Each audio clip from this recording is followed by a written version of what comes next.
Hello, everyone. Welcome to our E3 Day Zero live stream. Is anyone here? Some people are here. Okay. I saw Fanto. I saw Spaceman Spiff being like, I'm above E3. I mean, I think every human being alive is above EA's conference, but E3 as a whole, I'm not so sure. Right, like that's It's bold. Nobody can. But here we are talking about it. Yeah, because it's important to remember. But how's it going, guys? Also, Justice Eggs here, and Evil Eyeball. Well, I had to sleep today, so I didn't see any of the conference. You could have killed two birds with one stone. Could have watched the conference and then gone to sleep. Been like, yeah, I saw it until I fell asleep. Right? And then the best part is when someone's like, ugh, can you believe this asshole? That's when you call them out on it and like, bullshit. I don't believe for a second you didn't fall asleep in the middle of it. That's when they start getting freaked out. They're like, oh god. It's like the only conference that we have that there are multiple points. I was able to just stop and like look at my phone and just look at Twitter and see what people are reacting to. Yeah. Like without fear of missing anything. Oh, yeah, absolutely. As Space Vespis says, by the end of the week, the desk is going to be made entirely of noodles. That's not true. This isn't noodles. It's an MRE. It's two tiny MREs. Definitely. That's how they look. If we get enough patrons, maybe we'll eat it live. I don't want to eat those. Oh man. Yeah, no, it was pretty ludicrously boring. Anthem is the only game I found interest in today, says Sol Umbreon. I argue Anthem isn't a game. Oh, it's not a whole game, I don't think. At some point. Yeah. So Bob, what's up? What's going on over there? Repeat the information we gave in the other video about how many people showed up for this today. Oh yeah, we do an E3 event every year. Get lots of people come over, watch the conferences. There were like 8 or so people invited, not a single one had showed up.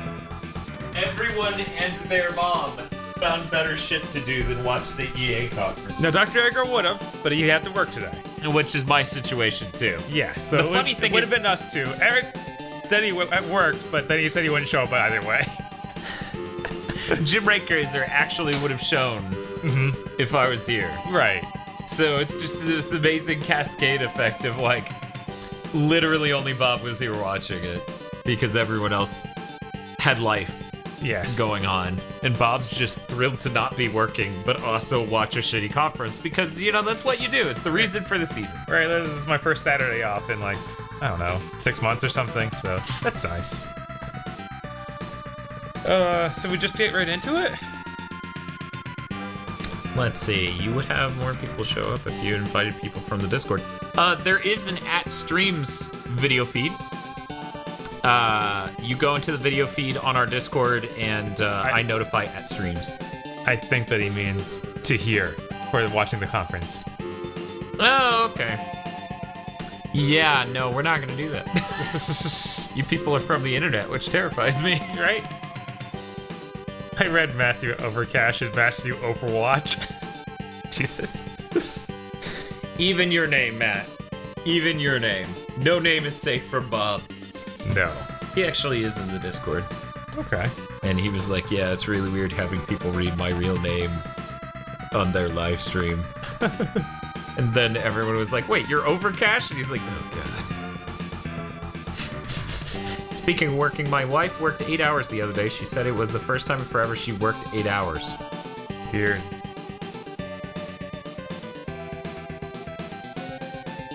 I can't reach your wife. I can't reach across the human experience to where your wife resides. Because before this job, I worked a 10-hour-a-day job. Yeah, that's what Evolvo says. He says, I haven't worked an 8-hour shift in years because I work at 10-hour shifts. Hey, there we go. Fortnite for the Sega Saturn. It would run better than the Xbox One version. It looked like butt, but... Oh, you mean of, what, of Battlegrounds? Of PUBG, yeah. Okay. Yeah. I'm changing the song. Okay. What's this one? Probably short. Or nothing. Nothing. There it goes. No, it's that title screen thing. Which is weird. But hey, Bob. Hey. Let's get into it. You took notes. I did. They opened the conference with a weird AR Anthem monster coming out of the screen. Is that what happened? Because from our side, it's just a video on a screen, right? Right. But it showed it like coming out of the screen though on our side. Okay. Yeah. I didn't get that through my smartphone. Okay, no. That didn't come across. That's what was going on. Crazy. It was like, okay. Mm-hmm. And then off the bat, it seems like everything is going to be a little better because they actually hire a host that can talk at all and can speak English. Yeah. So that was good. And then they go right into Battlefield 5. It's like, okay. Everything's going fine. It's going to be okay. Although the host did, like, give a rundown of everything that was going to happen for the next half hour or something. Which wasn't a good sign. I figured 7th Saga music would be pretty fitting. Sure. Because it's grueling and boring. So yeah, Battlefield 5. They showed that you can actually destroy houses. Like, it was showing the tanks fully run over the house, like in that trailer they showed. Yeah, that's cool, and I wish they had an extended gameplay look at that. Yes. Instead of this really weird, short-ish video. Yeah, it's really short, and then they just go, tomorrow, look, you can completely destroy the houses. Look at that. Isn't that cool? You can drive that tank through that. And you can tomorrow. But tomorrow we're not even seeing more of that. We're seeing the single player tomorrow. That's true. Which is super weird. And then they showed a little snippet teasing the single player. Yeah. When it was like, not a single drop. And then she chucks her child into the river or something. Something like that, yeah. It was like, okay. I'd much rather see a house get destroyed right now, but I guess I'll settle for plot. They also showed that you'll be able to move the, like, turrets and stuff by hooking them to your tank and driving them around. For what were normally completely immobile things. Danny Richardson super chatted $3 and said $1 for every E. Whoa. Make it E30. Nobody will notice. It would be funny if the E's incremented, so that way this was like E27. This is the 27th time they've done it or some shit. That would be pretty good. They said there's gonna be a Battle Royale mode. They couldn't show it, and then it got later announced it's gonna be after launch. Oh wow, I didn't know about the later announced for that. I did know that people literally, part of that crowd was booing.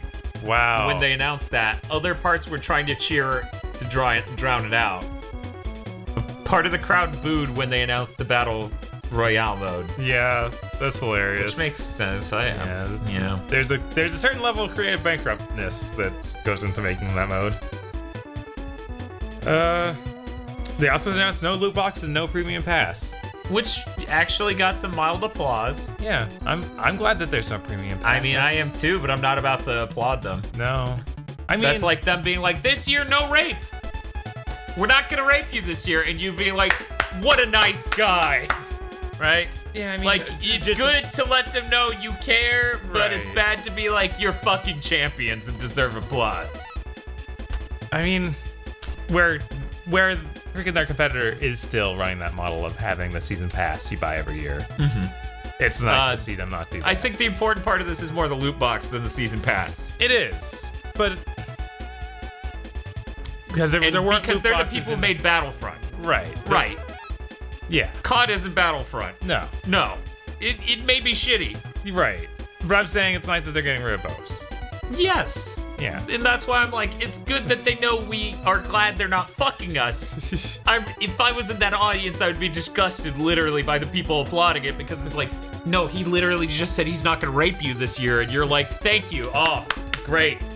Yeah, I noticed a lot of people saying that, you know, they basically, it's near illegal to have loot boxes because of them. Yeah. Yeah. So, yeah. They really wrecked Overwatch, am I right? Just like making it tough for Overwatch with your shitty fucking Star Wars games. Thanks a lot, EA. Look, man, I need at least 12 more May skins. How are we gonna fund that? Then they talked about FIFA. And then they talked about their weird cloud streaming thing, because apparently they also brought bought a company that does game streaming from the internet stuff. I didn't get to hear that part of the conference clearly enough. So they quite literally said streaming. Yes. Yes, it's another one of those cloud stream sort of things that Sony and that's the EA Origin Access. That's separate. There's two things. But it's Premier or Premium, right? No, that's the other thing. They don't have a name for the one that's cloud streaming. That's what's confusing about this. Okay. Yeah. Then they have the Origin Access Premium Pass thing, where you can buy it and then, or you know, it's what kind of like what they have going already, but now it's a bigger scale. But now it has newer games. Yeah, it's games as they come out. But basically, that was only on Xbox One before. Yes. And it was new games. It was literally, you got Madden. Well, you got to 2 weeks. play them early, and you got a trial version, but you didn't get to keep playing the newest games. That was just, they were just duping people into paying monthly to get to play like 3 days early. They didn't get to keep playing past that point. It's the definition of insanity. Yeah. That's so EA's crazy. business models in so many ways could be described as that. Yeah, I mean, they're still doing that stupid thing where it's like, buy the deluxe edition to get it 2 days early. It's like $80, please. I can't believe it. And I'll just keep doing that. And it'll keep working. And I'm sad that more companies are buying these. They're trying to get into the streaming market of games like this. Well, every time it comes up, I just think of that phrase where it's like, how many times have we got to teach you, old man? Because it's never succeeded. Right? Not once.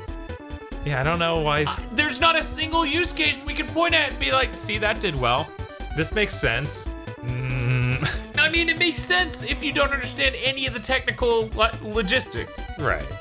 Like, oh man, games you could just boot up and play immediately, and then you could select from a giant library, not have to download and install and update. That sounds great. Right. But then the actual logistics is you're adding hundreds of milliseconds of input latency, and it is a compressed video now instead of a really gorgeous video game. And like, seriously, if there's even one use case of this working ever, then this would be justified. But we've got like Capcom's doing it, Square's doing it, Sony's doing it, now EA's doing it? Yeah, I don't know. There's probably someone I forgot. I mean, of course, there were the two companies that were doing it ahead of everyone else who got bought or crashed. You know, the company that Sony bought and then their competitor that just crashed. Yeah, what was... I don't know. OnLive. Yeah, OnLive. And the other one. Yeah, I guess that they all have this assumption that, no, that we're going to see some sort of breakthrough in this technology or just in the internet in general that'll make this valid. Not in the States. No. In Japan, the whole Resident Evil 7 thing seems a bit more sane because they can have like ping times of single-digit milliseconds. Right. Which is the point at which that begins to make any level of sense.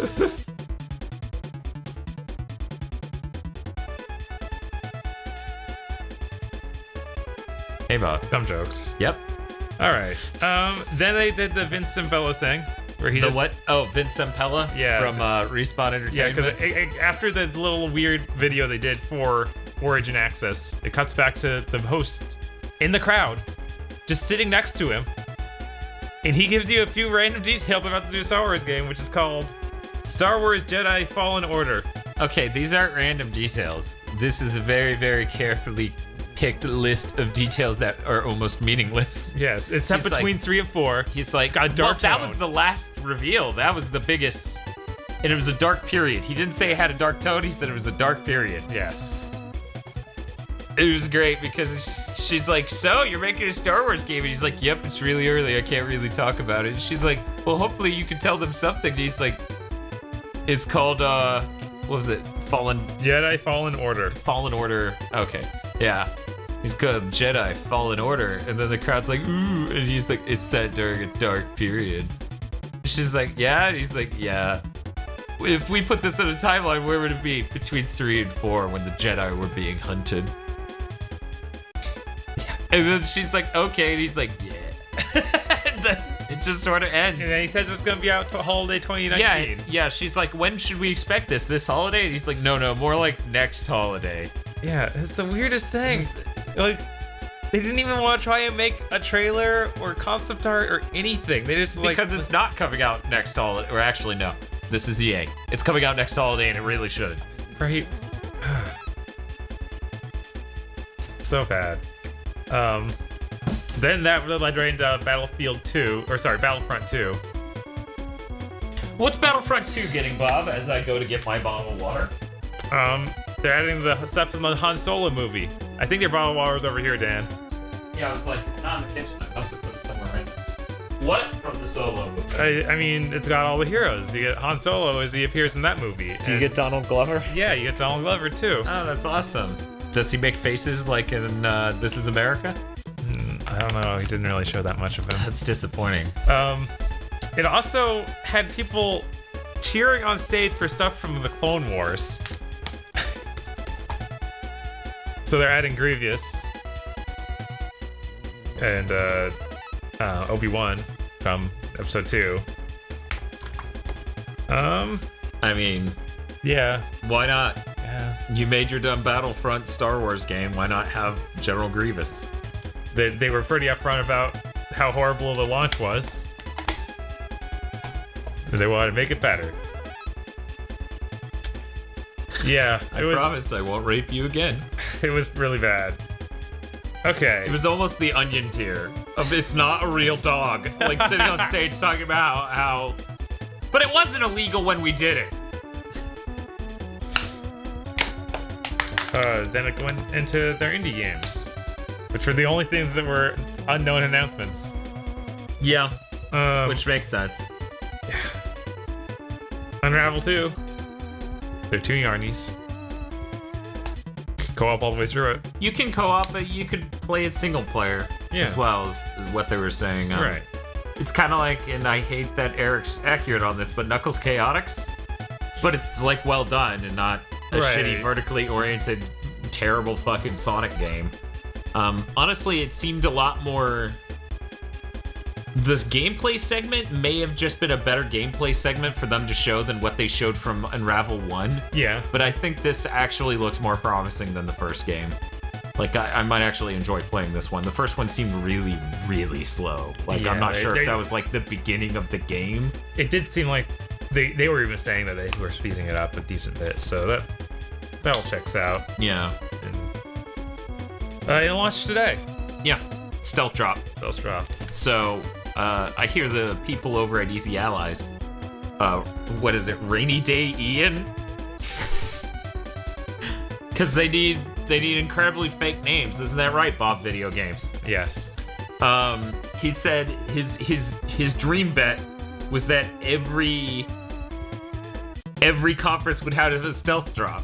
And there's only been one conference and there's been a stealth drop. He's already winning. He's already 1 for 1. That's pretty great. I think that's a beautiful dream. Yeah. Every conference having just the games out now. Like, imagine what that even is for Microsoft. It's hard enough to imagine that for Ubisoft, but for Microsoft, it's like Crackdown 3 is a $20 downloadable game. It is out now. I'm like, the stealth drop games usually aren't that good. I don't know. Honestly, when it comes to E3... I mean, stealth drops, we usually get, like, not full games, like a beta or something. No, I mean, Sony's conference last year had a stealth drop game. It had the twin stick thing where you control the...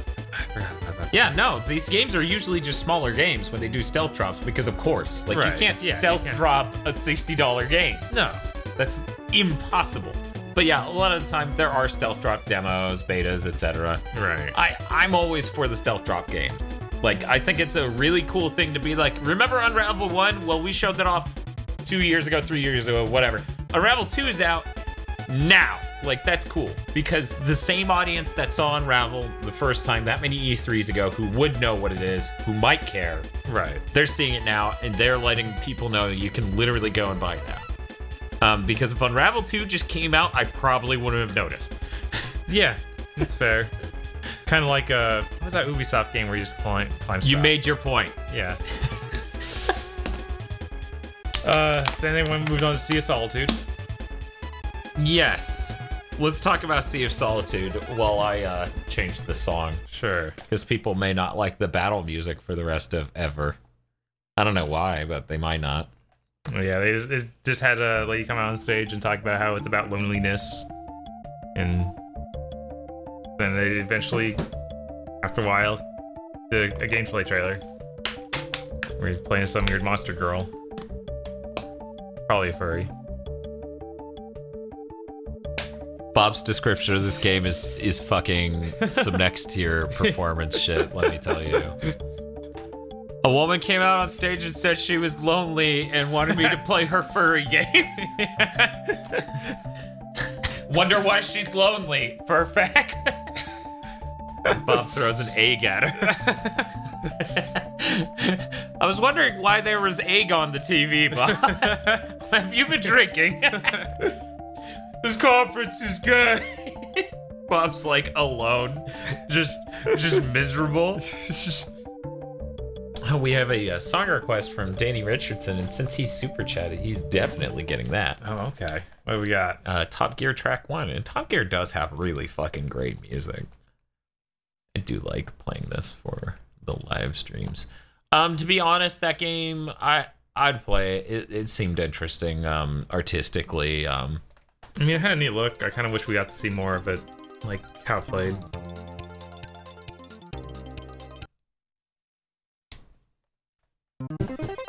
But I'm guessing it's one that doesn't have a, like, focus on a gameplay loop or anything, so it's more of an experiential thing. Yeah. Yeah, I'm sure. Yeah. I'm sure it probably is something like that. Did they have a date or even a time frame remotely? Not that I caught. Maybe I just missed it, though. I think it may have said sometime next year.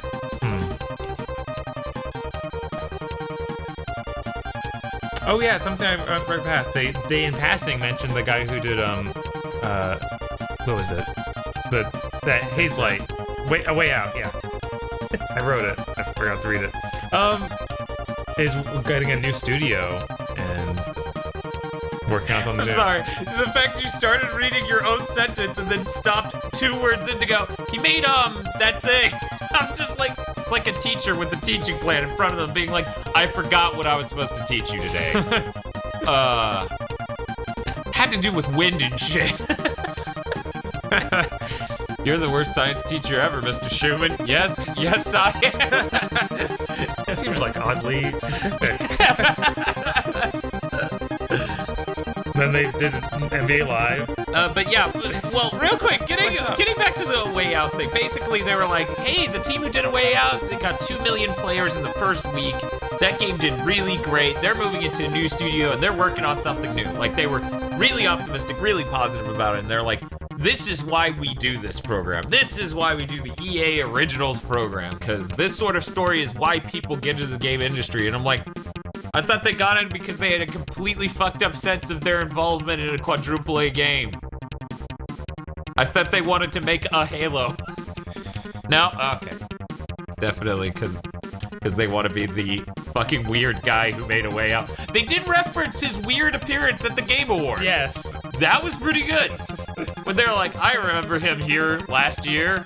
I also remember him at the Game Awards. I'm sure you do too. And I was... If we could get more of that level of self-aware from conferences... Right. That'd be good. You were gonna start talking about NBA Live, and our viewership started plummeting the moment you even uttered that phrase. Then they went to Madden eSports, and it was really bad. It was insanely bad. It was like, oh wow, this is what's gonna be on that cringe reels from Krobie Cat, for sure. Yeah. Is it weird that we now view E3 through the lens of, if I was Krobie Cat making a cringe supercut, what of this do I include? And that's why I spent the whole EA conference getting disappointed that no one was blaring any Passion Pit songs in their trailers. Yeah, they literally, like, they got the winner of last year's Madden tournament, which apparently is something they did. What the fuck was his name? Little Kiv? I don't remember, man. It was something really dumb. They got him to come out. They got him to come out. He said that he skipped his graduation to come to their tournament.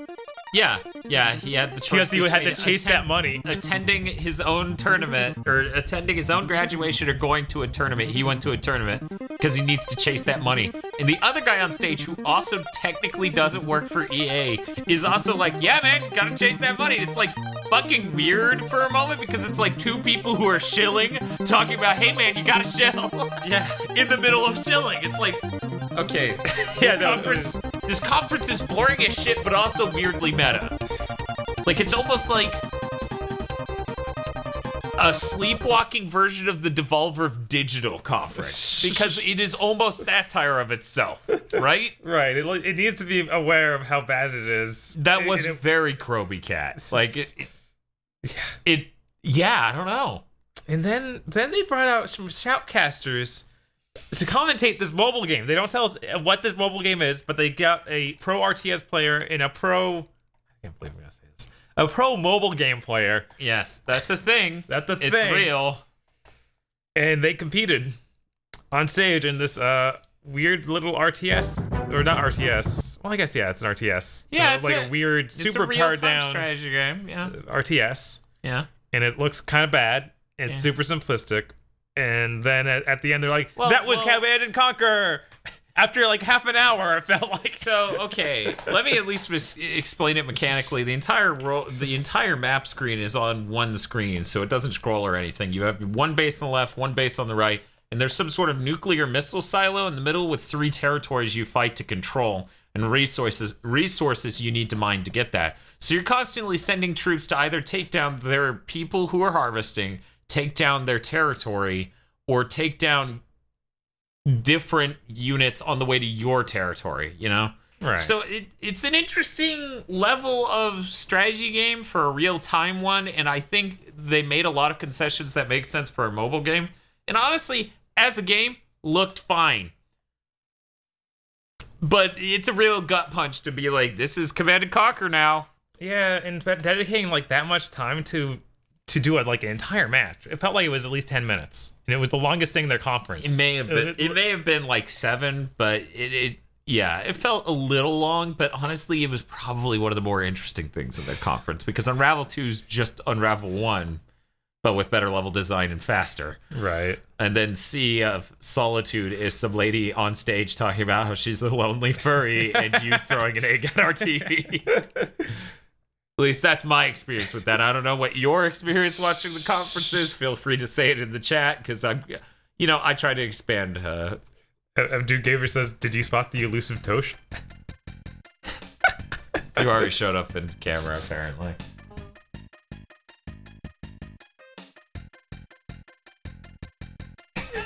Similar. Passio suggests they should give the audience cards to hold up the grade each announcement. See how many under 6 EAs would get. It would be nonstop. Yeah, no. It really would. So what's next, Bob? Oh my god, really? Then it's on to Anthem. Like the final thing. Yeah, Anthem. Like, there's almost nothing in this conference. I know, this is gonna be our shortest live stream, and thank God, because I need sleep. Yeah. So, where apparently Anthem is a shared open world game when you go out into the world, and it's constantly changing. And well, we're talking about the conference. Let's not rush into that. Let's talk about what happened when they presented the fucker. They show a hypey trailer that is overly self-important in its own fanciful way, where it keeps cutting to its logo and being over the top, flashing it in your face. But then it has like weird motion graphics because it don't even look good. Yes. It is just really poorly done in so many ways. And so it keeps doing that for a bit and occasionally cutting to concept art. And then that trailer ends and then someone comes out to talk about it. And as they keep talking about this game, it keeps non-stop cutting to concept art. It's like, holy shit, this game is not done. And then they're explaining the things Bob was talking about mechanically of like, you leave the town and that's when it's the multiplayer. But when you're in town, it's a single-player story game. And I'm like, wow, if you think about it, I didn't expect this. I really didn't. That's kind of less of an MMO than Destiny. Yeah. Because there's no social environment to interact with other people. It's really just the combat It's just space. Instances. It's like really if Diablo 2. It's like if Diablo 2, you had to leave the town in order to see anyone. Right. Yeah. That sounds like a fucking nightmare. Yeah, no, it's a mess. And if you think about it, like, if the open world is doing its own thing, that means no matter what kind of choices you're making in that story, you can't affect anything. Yeah, I know. That's the #1 concern I'm having of like, this is going to be the most disjointed fucking thing ever. And honestly, it looks it. Everything they show in town just doesn't look the same art style as the rest of it. It looks weirdly Rage. Like, it looks weirdly, I look like I'm CG. Yeah, like, it still has that fake look to it. Yeah. Like, I don't know if any of that's actually done. Yeah. Which is crazy. Yeah. If they're watching in February. And it's a game with this hard-ass divide, and that's crazy. Because even in Destiny, even outside of the tower, you know, you go to Venus or whatever, and there are still instance zones where you see other random players. Yeah. You know, there are events around that. But they're talking about this, and they're like, the tower's just you. You're the chosen one, each and every one of you. There's also, it came out later that there's no romantic interests. Yes. This thing seems like not BioWare at all. But they can add story for years to come. They have that. I wrote that down. They made a big point of that. They're like, the number one thing. I hate every time I hear this from these fucking Western developers. The number one thing we hear all the time is that people wish there was more story in our worlds, that they got to spend more time in our worlds after the game was over. So with Anthem, we designed it so that way we can keep making story for you to experience. It's like, yeah, no, you're gonna sell us DLC. We get it. You're being Destiny. Yeah. Fuck off. Like, they also said there were 4 armor suits, and I was like, there are only 4? Okay. Yeah, there are 4 armor suits and 4 players. It's very Destiny. Get the basic number covered. There are 3 classes of Destiny and 3 players. Yep. Until you raid and it's 6, which we don't even know that this is gonna have raids. Yeah, we don't know anything. So the base level of multiplayer goes above Destiny by being 4 instead of 3, but then the cap is 4 instead of 6. Yeah, I don't know. I can't believe, like, the weird thing to me is that they made it, like, it seems Destiny-like in ways it really doesn't have to be. Yes, like it seems disgustingly like it's based on a pitch document for Destiny. Right, it has the same sort of art style. Like, the trailer literally has someone go, the gods have abandoned us, and now the chaos is consuming. Yeah. And I'm just like, holy shit! Right? It's the same, like, weird, vague sci-fi term, or vague, like, magical terms for sci-fi stuff. Yeah. Like, the Scar? Yeah. There's an enemy called the Scar. That look like the Fallen? It's so, like... It is disgustingly reactive. Yeah, I'm like... Reactionary, yeah. It's bad. It's real bad. Like, I expected Anthem to be a cynical reaction to Destiny. I didn't expect Anthem to be a cynical reproduction of Destiny. Right? I expected it to be, hey, yeah, we can do multiplayer hub worlds. I expected that, not, hey, yeah, we could do a Destiny. We can make that game. We can make your half-done game too, and we'll make it run like shit. Which is another thing about this, right? Yeah. You say what you will about Destiny, that game feels great and it runs smooth. This will be lucky if it can do either for any period of time. But Dan, it's such a big world. They have weather, Dan. Look at these trees. You could swim. Yeah, no, you can swim with your friends, yes. Want a bottle of water? No, I'm alright. Yes. I heard a weird voice about nothing. Firehawk's comparing it to Destiny plus Mech Warrior. No, it's Destiny plus Iron Man fetish. Yeah, I feel like things aren't as clunky enough to be Mech Warrior. Yeah, I kind of wish it was that. Like what you described, that sounds way better. Right? Like way better. Then it would have its own identity at all?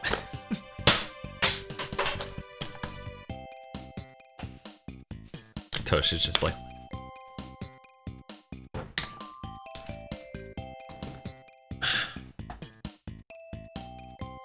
Yeah. The question is whether or not it's worse than EA's prior years. Remember that one year where it was non-stop, we don't have a single game? Yes. I remember like the giant video about how we swear to God we're gonna make a Star Wars game? Yeah, I was disappointed we didn't get another one. Me too. Yeah, I feel like this is a less painful conference to watch than they usually put out. It wasn't good though. There wasn't enough sports for it to be as painful as usual. Right. It felt really weird that they didn't have that much sports. Like, they didn't have a new feature to talk about. They're out. No. Bob, they reinvent the wheel once a year where they go truck stick. Like, they come up with the dumbest idea. Look, they realize they don't even need to do that anymore. People are gonna buy FIFA this weird year because World Cup is happening. Yeah. I mean, you're not wrong. They probably did realize that. I mean, what was it? Madden just had a change of creative director. Oh, did it? Yeah. He quit. Weird. Like, he retired. He's done. He's been doing it for a really long time. You know, people, like, there's been rumors going around for years about NCAA coming back. Yeah. Nothing still. Yeah. When are we gonna get our NAACP football game? Where only minorities could be in it. I wore my Mirror's Edge t-shirt, so I was like, it's CA conference day. I wore my Mighty Number 9 t-shirt because it's a nightmare. And nothing. No Skate 4. No racing game at all. People were expecting Skate 4.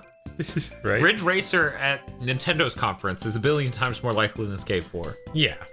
Which I need to get this shit out now. We did 2 fucking E3 live streams and I forgot to mention Ridge Racer on Switch both times. Right? I'm so disappointed in me. I'm so excited for that. Yeah, no, that'll be really great. Yeah. I feel like there's something else that I forgot. All right, after this conference, just like an hour ago or so, they announced their release date for Kingdom Hearts. Yeah? Yeah. So, when is it? January 29th, 2019. Barely not making it into 2018 like they were saying. But, hey. Whatever. They spent this long. Yeah, why not? If it needs to be the end of 2019, do it. That ain't shit compared to how long you've been releasing trailers. Yeah, and don't Final Fantasy 15 it and be like, well, really, it's not done for another, like, year. In the structure that is Kingdom Hearts, that works a lot better, though. Because they're discrete worlds. That's... but... I'm not saying it's ideal. Right, but you're going through that there's like a set order to it. And yeah. As the story unfolds. Oh, I know. So literally I'm saying like... it literally works better than 15. Which you can't deny. You played the end of 15. You know how weird it was when it was like, apparently you weren't a god at this point before. Yeah. And then the guy's like, oh, you're so weak. You can't help anyone. And you're vaporizing people. And it's like, what is happening? And it's like, oh yeah, they patched that in. You think they could have patched in a different thing for the bad guy to be saying so it makes any fucking sense? Plus 15, like, in a Kingdom Hearts game, there are things you do that aren't the direct story. There are side quests, there are Coliseum type things. Mm-hmm. They could add those post-launch and it would be okay. It would be better to get it in at launch. Nothing could be as jarring as the shit they're doing with 15. It was a gigantic mistake. Right, no, because I mean, we they let you get all the way to the end of the game. They shouldn't have done that. They should have been like, oh no, it just ends. The Leviathan happens and the game just ends. Because, and then like wait for part 2. That would have been better than what happened.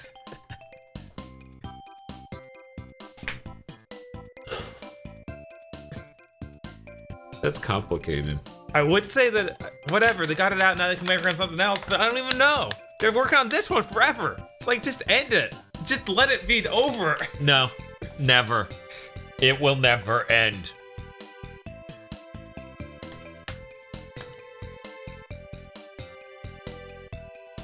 But, yeah, I'm gonna go ahead and say the EA conference is one of the best they've done. Right. But it's also one of the least funny, but that's probably because I'm used to being in a room full of guys screaming for them to shut the fuck up about football. And even if I did get a room of people to be duped into watching that this year like I have in the past, there wasn't enough football for them to keep screaming that. Right. We were watching the Unravel 2 thing with Eric a little while ago. Yeah.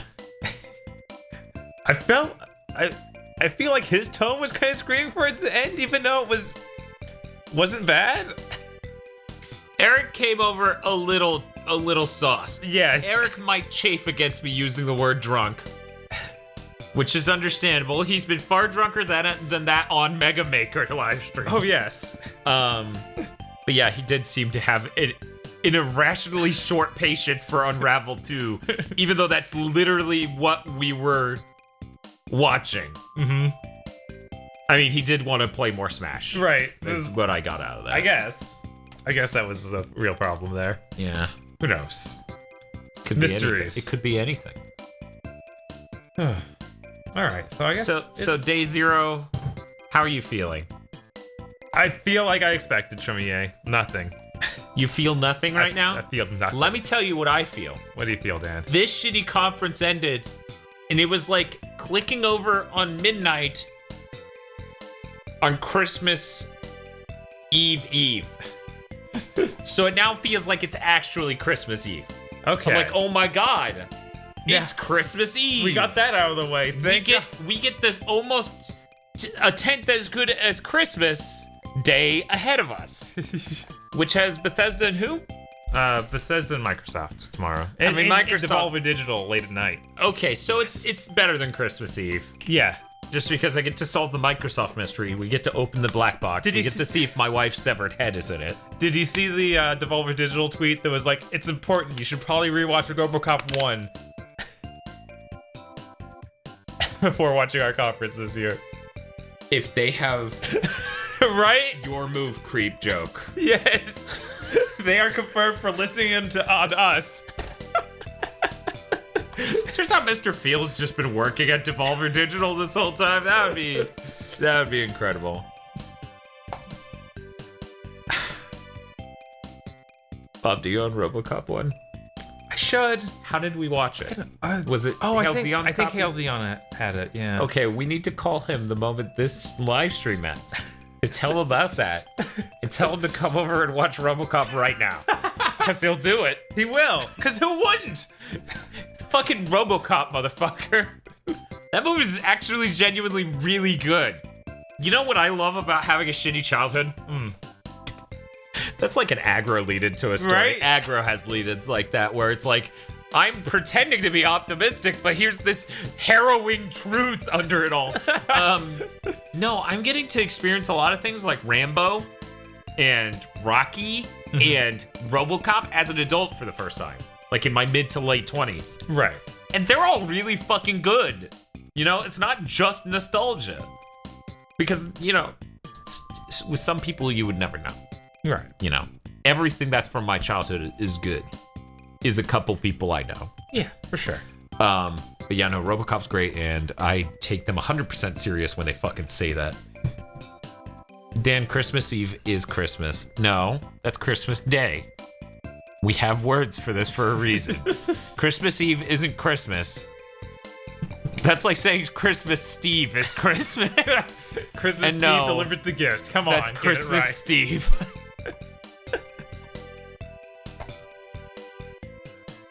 Phantom really wants to eat these noodles. Also, Firehawk seems befuddled. What? Why the noodles? Why not the mystery can?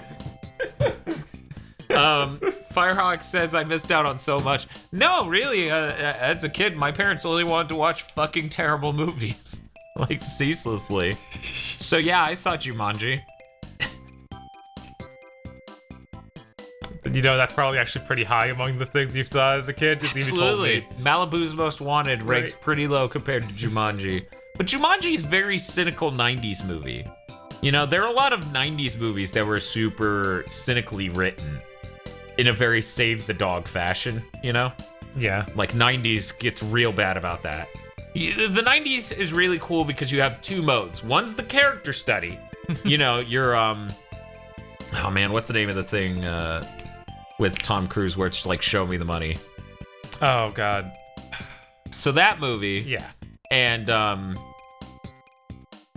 come on. The fuck on, Dan. What the fuck is wrong with your brain? Goodwill Hunting. Oh, okay. So character studies, right? Okay. And then you have the Jumanjis of the 90s, where it's just like, this is the movie. I don't know what the fuck you wanted. It's called Air Bud. It was a dog with a basketball on the screen. It's the Richie Rich movie. Come on. It's called Blank Check. What did you think it was about? I remember liking Blank Check. I don't know if it's actually decent. There's a really good chance that movie's fucking trash. I feel like it's probably better because I remember liking it a lot more than like Richie Rich and those other ones like that. But you know, maybe it is better than Richie Rich. Okay. Even kid me knew that. Right. Adult me may disagree. Jerry Maguire, somebody said it here. Thank you. Matthew Cash also says, I mean, if you work in retail, Thanksgiving is Christmas, which I don't understand. Most of those are like high-level misery. I think that's his point. Okay. That they're both high-level misery.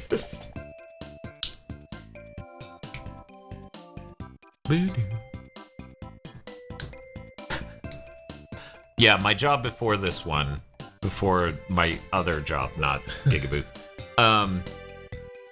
because this isn't a job. This is a dream. A dream that's hard fucking work. In any case, welcome to heaven. Get to work, toss his pickaxe. I literally worked every holiday. They were open 24/7 every fucking day of the year, and I was there every fucking holiday. And it was to the point of like Walmart, even during that period of time, closed for certain holidays. So, and now I've worked them all, and it sucks real bad. Yeah.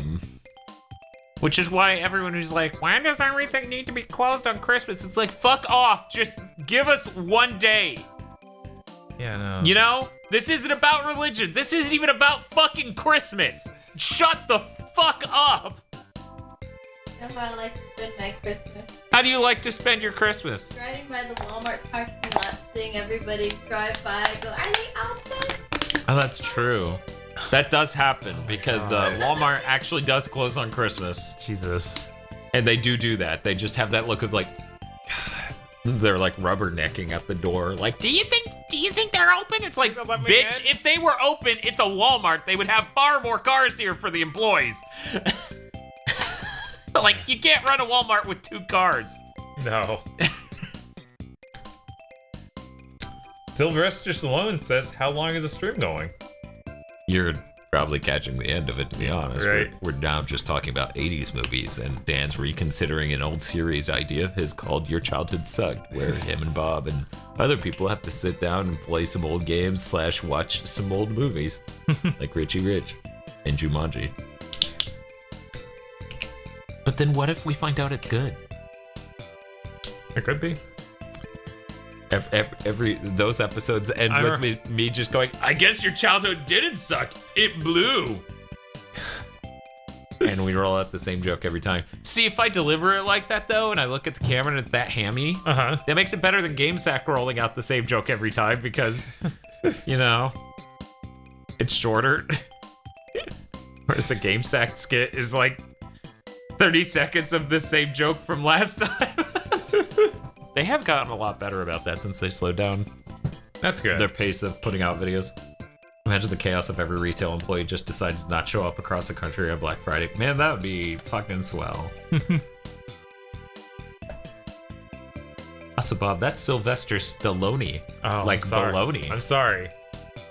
Bob thought the Y was silent. Like the Y, you know, that we were experiencing while watching this conference.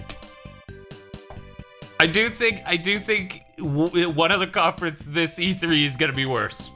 Yeah? I'm not confident to say it's the PC one. But it might be the Square Enix one? What if Ubisoft comes out with nothing? Where's Beyond Good and Evil 2? That wasn't a game. We didn't announce that. Did we announce that? I thought we just put up some concept art and made them start guessing. No, that was Anthem. You were high during EA's conference. You thought we made Anthem. Oh, shit. Oh, man. Thank God we aren't making that game. No, thank God we aren't making Destiny. Right, what did I say? Let's see. We got a comment from Spaceman that said, that would be great. Talking about the, you know, Black Friday not showing up. Fuck those people who go, oh no, it's so tragic you have to work on Thanksgiving while they're shopping on Thanksgiving. Yeah, no, that was my least favorite thing about working holidays. It was working the holiday was nowhere near as bad as those pieces of shit. Right? Ugh. I'm so sorry you had to work today. No, You know what you do? Here's what you do. Here's what you do. Say you have to go to a gas station or something else because you have to on this holiday. You know what you do? You walk up to the employer and you go, hey, I'm gonna walk out with this so that way the sale doesn't reinforce you working on this day. And then you steal it. Cause you know, they might think about it and go, he's right. Then you come back and you pay for it the next day. God, all that. You know, a lot of European countries think we're fucking insane with this shit. I'm sure.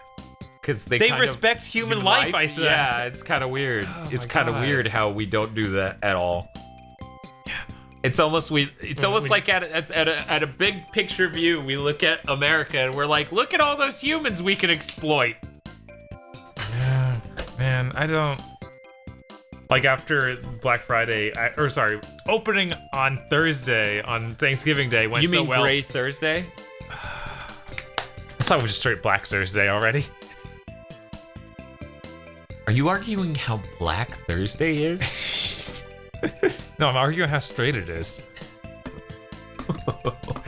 In any case, what were you saying after how opening that went? Yeah, like how opening that went for my job, and afterwards they're like, it did so well for the company. It's such a good thing for us, and like trying to make it seem like a positive for all the employees.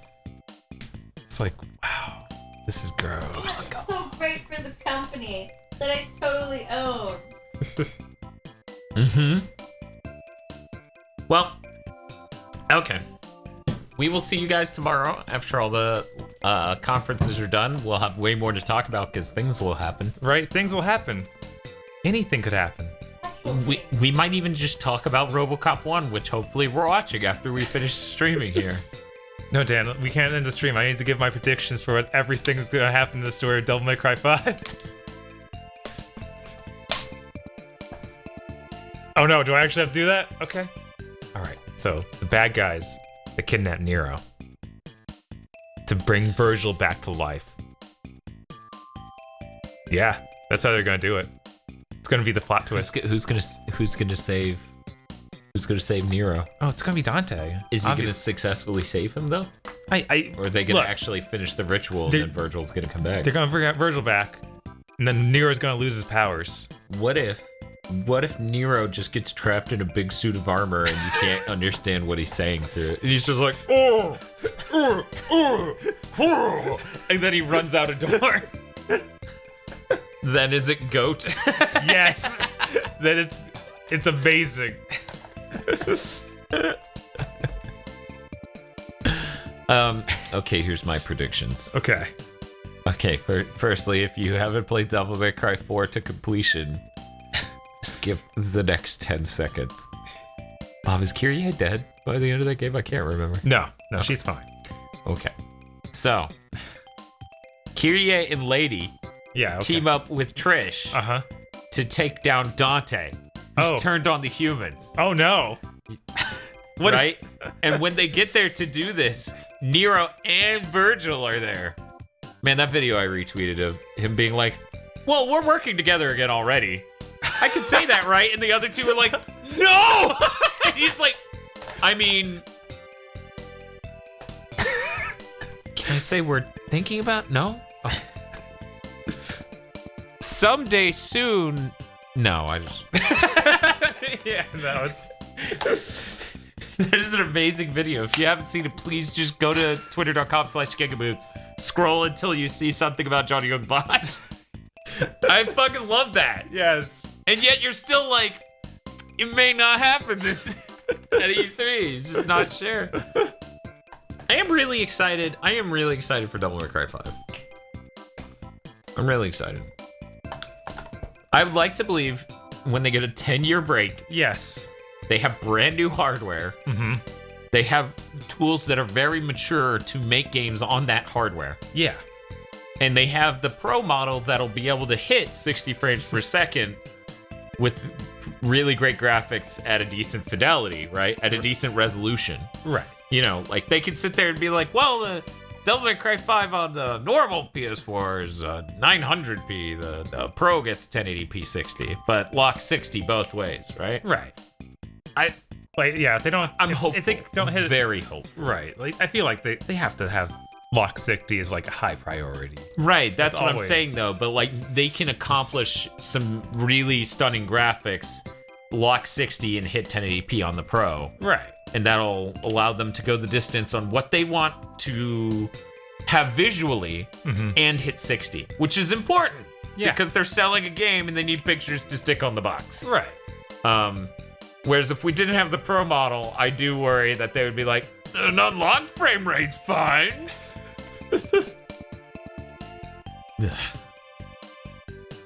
But I'm very hopeful. I still do not like Devil May Cry 4 at all. I love the hand mechanic. I love revving the sword. That is an incredibly brilliant idea. Yeah, I really enjoy that. It's really cool. It took the one thing I liked about Final Fantasy VIII, other than being the most handsome guy on campus, and put that in a Devil May Cry. So now if they could just also make me the most handsome guy on campus, that would be... Is Nero not the most handsome guy on campus? Oh shit, he might be. I'm thinking about everyone in that game, and yeah, he's the most handsome guy on campus.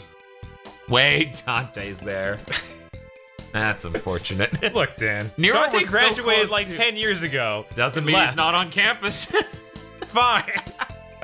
He keeps hanging out and talking about how cool he is, showing people his YouTube channel. Check out these cool videos I'm in. Wow, what is that? Oh, it's called free running? I do it a lot. I'm pretty cool like that. How'd you get the camera like that? Oh, it's a GoPro. Yeah, my parents bought it for me. Dante's pretty cool. The new Devil May Cry has GoPro mode. It's just like really hard to see because you're doing What is it? The announcement trailer for Devil May Cry 4?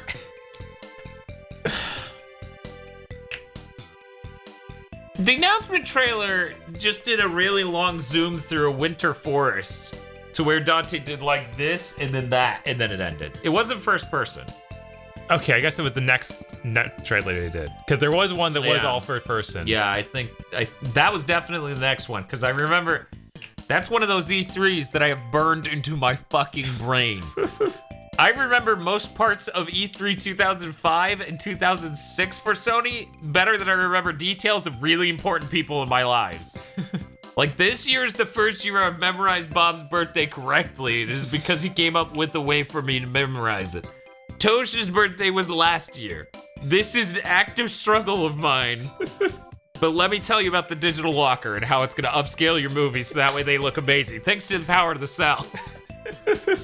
Let me tell you about these IP cameras and how you'll be able to look at anything anywhere in the world and scan it into your games. Imagine disassembling a car. Let's end the stream, Jesus. It's a show floor It's too model, much. feed the power of the cell processor, and a gigabit Ethernet connection with an IP camera. Just imagine. The Digital Foundry actually did a great video. If you guys are looking for something to watch instead of E3 or around E3, the Digital Foundry did a great video on E3 2004 for the PSP and the DS, their respective conference parts. I thought it was really, really interesting to see. They had some interesting comments of like, the DS doesn't have 3D acceleration hardware at all. It's just 2 CPUs. And yet a lot of those games hit 60 frames per second, whereas the PSP has hardware acceleration. And a lot of its games can't even hit 30. Right. Like, just really interesting things like that.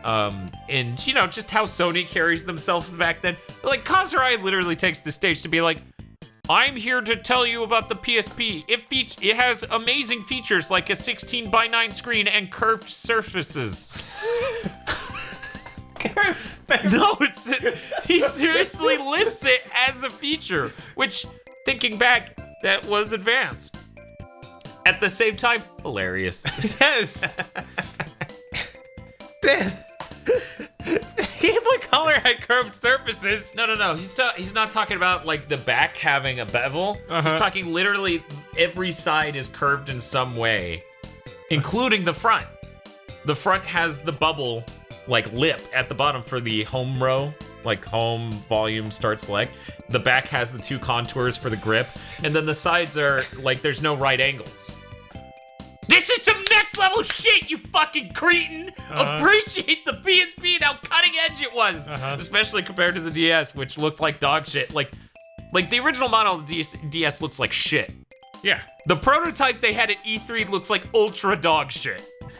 You remember? Do you remember how it looked at E3 at all? Yeah. Oh, vaguely. Because it's like the final unit, they realized they can indent the buttons. Like, they can put that whole thing lower on the bottom half so it closes. The model at E3 is like, we'll cut grooves into the top for it to fit in. And there are all sorts of other baffling decisions. It's amazing. Like, it doesn't look like hardware that should be real. Right. Like, you could take one look at it and be like, that's not done. And yet they launched the damn thing basically worldwide 6 months later. Jesus. I don't know how they did it. Yeah. They were like, we better make sure our launch lineup sucks. Otherwise, we're not going to be able to keep up with demand. What should we have? What if you did Mario 64, but you have to play as that queer Yoshi? Okay, not fond of the language, but I think he's on to something. No one likes Yoshi. Let's replace Mario with Yoshi. What if you unlock Mario later? Well, we're going to have to counterbalance that. Will you also unlock Wario? Brilliant! Done. Also, there's no analog stick, so the cat's in the bag, you know. Bob, have you ever played the DS Ridge Racer? Real quick question before I end the stream. Regular DS, not 3DS? Yeah. No. Yeah, I think, like, Firehawk was referencing a Ridge Racer for the DS on Twitter, and I was like, shit, that happened? Yeah, I didn't know. I can't imagine it. That's a problem for me. Right? It's weird. But yeah, in any case, thank you so much for joining us for the stream. We really do enjoy doing these, and luckily in the future we'll have a lot more to talk about. We'll be excited about a hype thing. or something. There might be hype. There might be other guests too. Whoa, that'd be pretty cool. Yeah, maybe get our second news desk out, right? Because we have 2. And honestly, this frame, like, if we just zoom out slightly more, it's wide enough, right? Then it's just, you know, you'll have to hear people from, like, this far away. Yeah, that's fine. It won't sound great, but it's whatever. It's fine. It's fine. Bye, guys. Bob. Bye, 10 people. Bye, 10 people. We love you. Oh my God, I was the port of Ridge Racer 64.